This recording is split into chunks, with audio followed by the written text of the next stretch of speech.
Voilà, mais là on voulait terminer, peut-être encore quelques minutes, en parlant donc justement de cette affaire. De cette affaire là. Et si un nos petit amis peu... pouvaient projeter le tweet de... tardif, on va dire. Ouais, on peut le dire comme ça. Ouais. Exactement. Alors, il y a ça, et ensuite il y a aussi la réaction de Aymeric Caron. Vous l'avez peut-être aussi.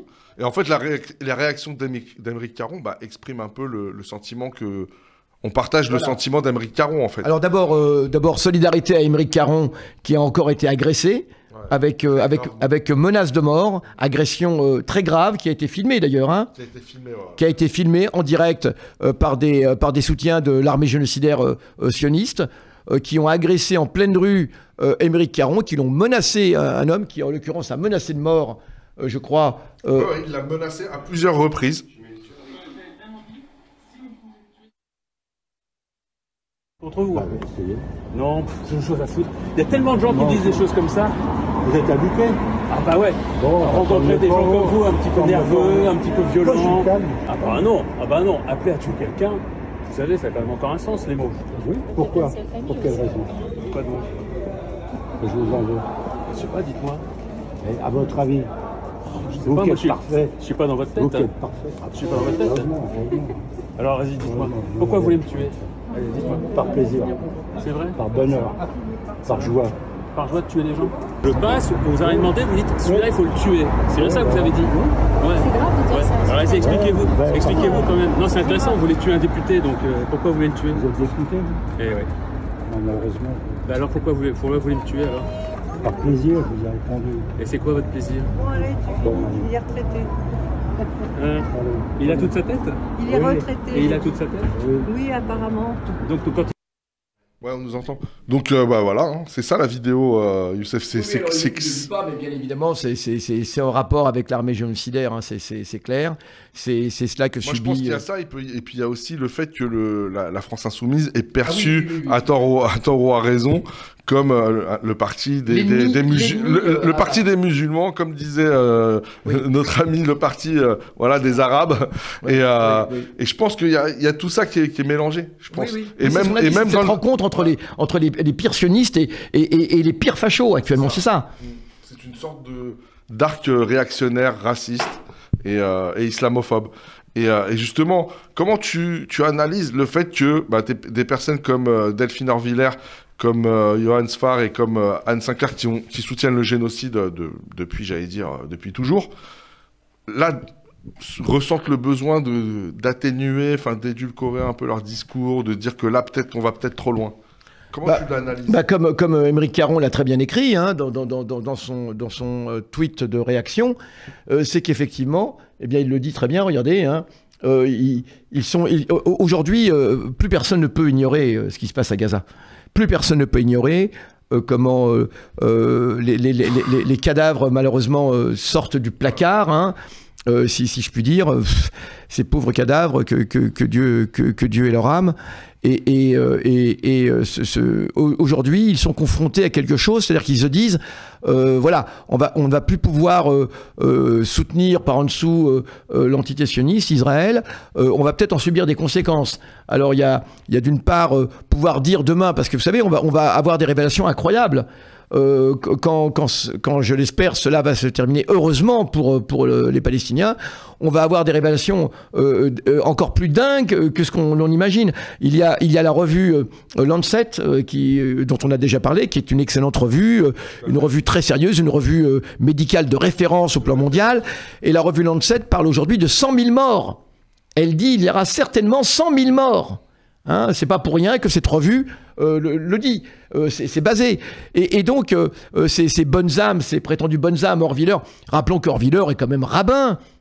Donc un rabbin se doit d'avoir un petit peu de compassion, même pour ses pires ennemis. Même pendant toutes les guerres, les grandes guerres impérialistes, les hommes de religion, eh bien, se devaient quand même d'avoir de la compassion pour les ennemis, pour les ennemis morts, simplement. Je veux dire, n'oublions pas cela.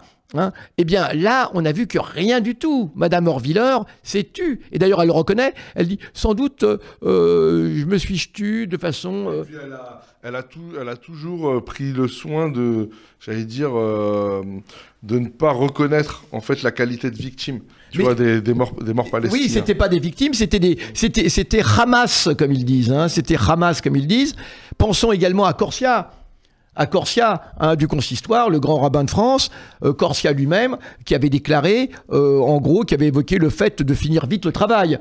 Ça veut dire quoi, finir le travail? Alors lui, évidemment, va se défendre en disant « Je pensais au fait d'exterminer, d'en finir avec Hamas ». Oserais-je dire, et d'ailleurs notre ami, dans cet article que je vous citais tout à l'heure de Raphaël Maison, oui, dans 21, eh bien, explique bien que même prôner l'extermination d'un ennemi, en droit international, c'est un crime de guerre. On n'a pas le droit de mettre en avant comme but l'extermination d'un ennemi. Hein. Alors, quand on voit en plus la guerre asymétrique qu'il y a actuellement à Gaza, donc même le fait de dire, bien sûr, même le fait de dire simplement, je voulais dire, Corsia s'est défendu en disant, je voulais dire comment en finir avec Hamas, comme ils disent. Eh bien, même cela est interdit par le droit international. Alors, on peut très bien dire le droit international, on s'en fiche, mais dans ces conditions, il faut que la France prenne ses responsabilités. Sarkozy, qu'ils crèvent tous. Voilà, qu'ils crèvent tous. Et qui ne sera jamais poursuivi. Il y a une plainte qui a été émise pour Corsia, et finalement, le dossier a été classé sans suite. Il y a un vrai problème. Alors que dans le même temps, un syndicaliste du Nord, notre camarade de l'ESCO, qui n'a fait que soutenir le droit à la résistance du peuple palestinien, eh bien, a été poursuivi et condamné. Et Abdourahmane Ridouane, qui est menacé d'expulsion.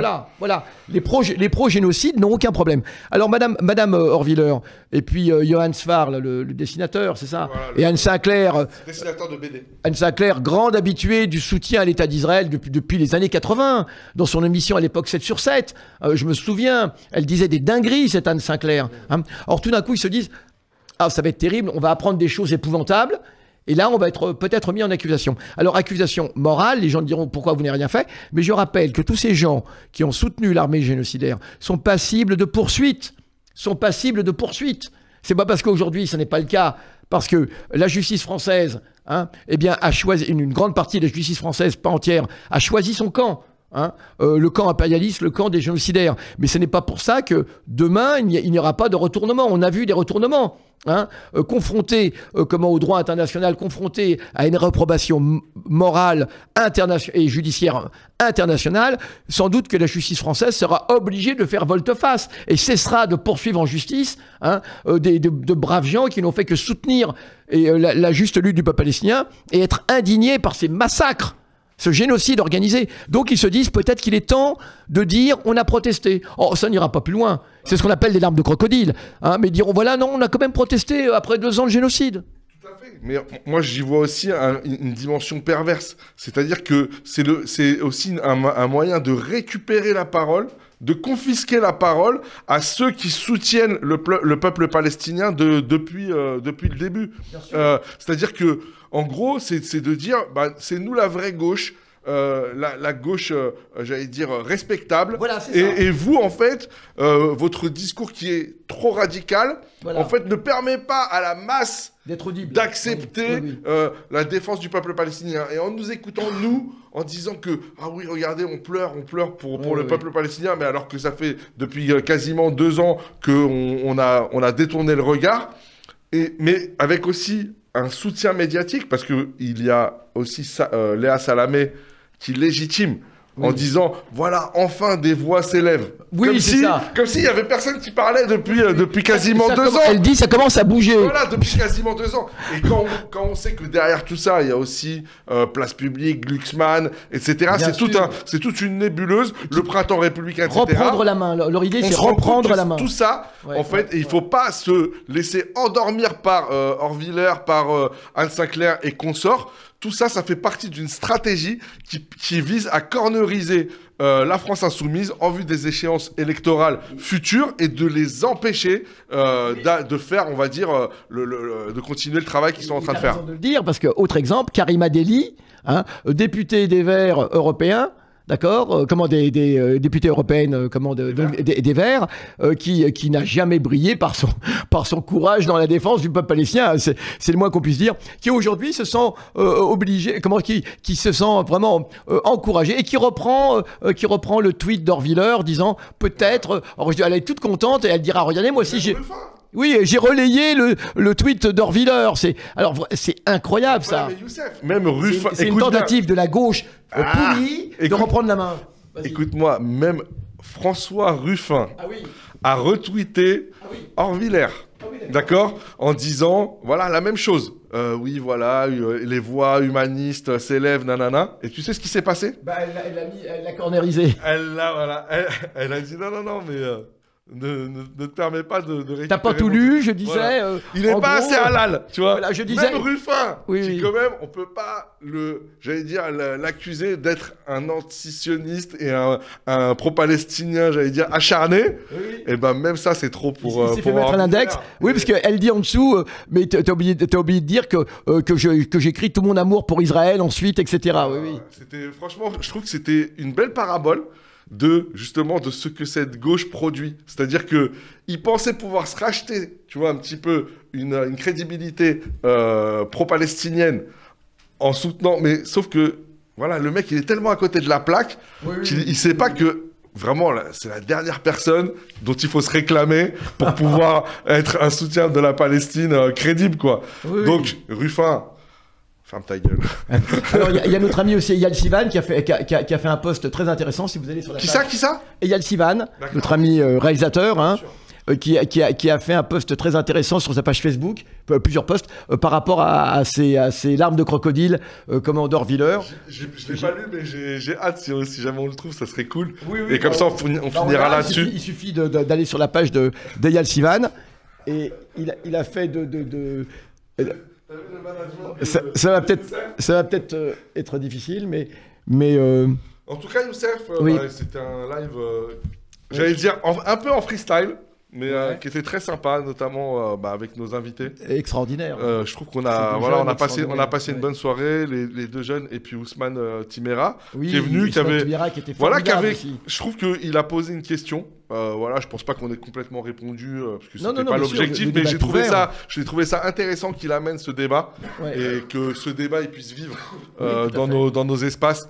Voilà, parce que voilà, c'est des questions sur lesquelles il faut avancer de toute Alors, façon. c'est quoi. des questions sur lesquelles qu'on avait déjà commencé Bien à sûr, aborder à l'époque bien du sûr, Pire, hein, bien bien sûr. sûr, hein, et qui se poursuivent absolument. C'est ce qu'on appelle les contradictions internes. Mais en tout cas, chez Parole d'honneur, on a Alors voilà. Alors celle-ci est pas mal. Voici l'image de. un espace de débat. Alors regardez. Hélène Sivan. Eyal Sivan. Voici l'image d'une âme tourmentée, prisonnière d'une culpabilité sans fin, pleine d'amour et de compassion pour le monde entier, agenouillée comme une Pietà épuisée par son combat pour une justice infinie. Un seul détail trouble cette mise en scène parfaite, elle est rabbine. Et elle est enveloppée non pas d'un talit, le châle de prière, mais dans le drapeau d'Israël, comme les rabbins de l'ultra-droite messianique. Voici donc l'image d'une judaïste, Delphine Orviller. Donc, et ça, c'est le commentaire donc d'Eyal Sivan, hein, qui Qui est lui-même a, israélien. oui, qui est lui-même israélien et qui tacle évidemment cette fausse compassion, hein, en des termes amusants. C'est vrai que alors regardez comment elle a fabriqué cette photo, parce que la photo est de Delphine Orviller, hein, bien évidemment, hein. C'est absolument, qui normalement est une rabbine, est au-dessus, mais qui s'enveloppe du drapeau d'Israël et non pas du châle de prière juif, hein. Donc ça dit tout. Ça dit tout. Puis il a fait aussi un autre post que je trouve amusant où il décrit cette fausse gauche sous les traits d'un pan, hein, l'oiseau le pan. C'est leur espèce de leur suffisance là qui est là. Ils veulent sauver leur âme en se disant j'ai quand même protesté, hein, j'ai quand même protesté. N'est-ce pas? Ça me fait penser à un certain Finkielkraut qui disait j'ai condamné, que vous reverrez si jamais on atteint le palier des. Je l'ai condamné. Voilà, le palier des 7 000 € Voilà, par regardez. mois sur le Tipeee. Voilà, regardez. Dans la tribune du dimanche, la crème intellectuelle du parisianisme se pavane en signant une pétition au service d'un seul but, sauver l'âme d'Israël. Sans une demande claire d'arrêt du génocide, de cesser d'affamer les habitants de Gaza et sans exigence de jugement des criminels de guerre, ces signatures ne sont que le témoignage de la faillite morale et du vide abyssal de l'intelligentsia française. Voilà, merci. On signe. Ah oui, absolument. Avec toi, merci Eyal. Eyal Sivan pour Merci. ces paroles. Une belle plume, pareil. Oui, tout à fait. Voilà. Eh ben, c'est déjà un excellent réalisateur Moi, je et dis que ça fait un il a super aussi mot- une, un super mot de la fin. Oui, oui, oui. Donner, participer à la campagne de dons de PDH de Parole d'honneur jusqu'au 8 juin. Il faut qu'on atteigne les 10K. Les 10K.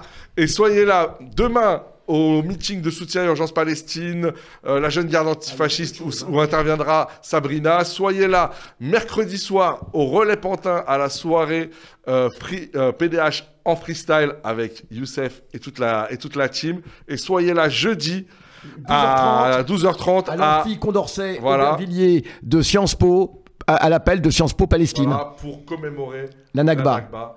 Et on vous souhaite une très très bonne soirée. On a passé un super bon moment. Bien très sûr, sympa, Free Palestine tous les jours, tous les matins, tous les soirs. Et on lâche rien. Quand deux tunneliers se rencontrent, non, mais là, des histoires de tunnels. Non, mais là, là c'était... Et à la semaine prochaine. Merci à vous tous. Ciao. Allez, au revoir.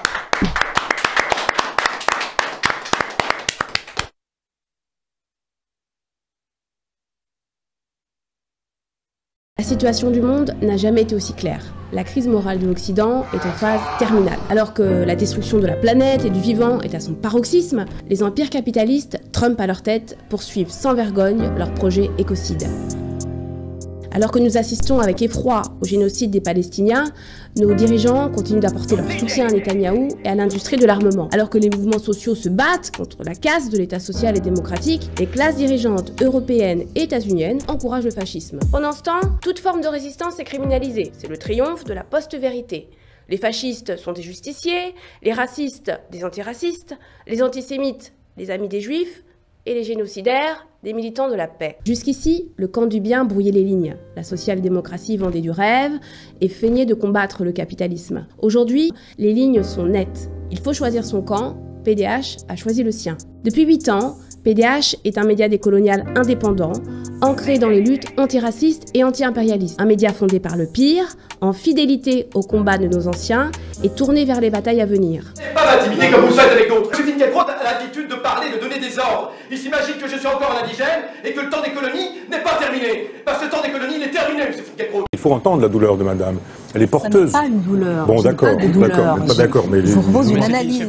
J'ai pas de problème, ce que j'aime pas, c'est le paternalisme. Ah, je suis paternaliste aussi, d'accord. Notre projet est clair. Refuser l'exploitation, refuser le racisme, refuser l'impérialisme, refuser la guerre. Mais aussi porter une stratégie politique, celle de l'unité populaire contre la barbarie. Nous venons de loin. Nous avons contribué à ringardiser SOS Racisme, à imposer une lecture politique du racisme, à faire émerger une pensée décoloniale, à soutenir de nouveaux acteurs politiques, indépendants et influents. Nos livres circulent, nos idées progressent au national comme à l'international. Depuis 2005, année du tournant décolonial, c'est-à-dire tout juste 20 ans, nos victoires sont réelles. Mais elles ne suffisent pas, car l'extrême droite est déjà là, sous la forme de la Macronie ou sous sa forme brute, le RN. Face à elle, une gauche de rupture existe, pro-palestinienne, antiraciste, antilibérale.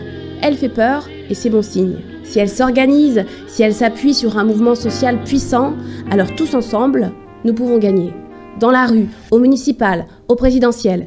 Mais si elle reflue, alors tous ensemble, nous perdrons. Dans cette bataille, les médias indépendants sont une clé et les médias décoloniaux une urgence. PDH est de cela. Un média de combat, un média de réarmement moral et politique, un média de joie, de dignité et de stratégie. En ce 8 mai 2025, jour de fête en mémoire de la capitulation nazie, jour de deuil en mémoire des massacres de Sétif et Guelma, date symbole du mouvement décolonial, PDH lance sa campagne. Soutenez PDH en faisant un don, en vous abonnant mensuellement, vous nous offrez la possibilité de faire front commun et de défendre notre voix.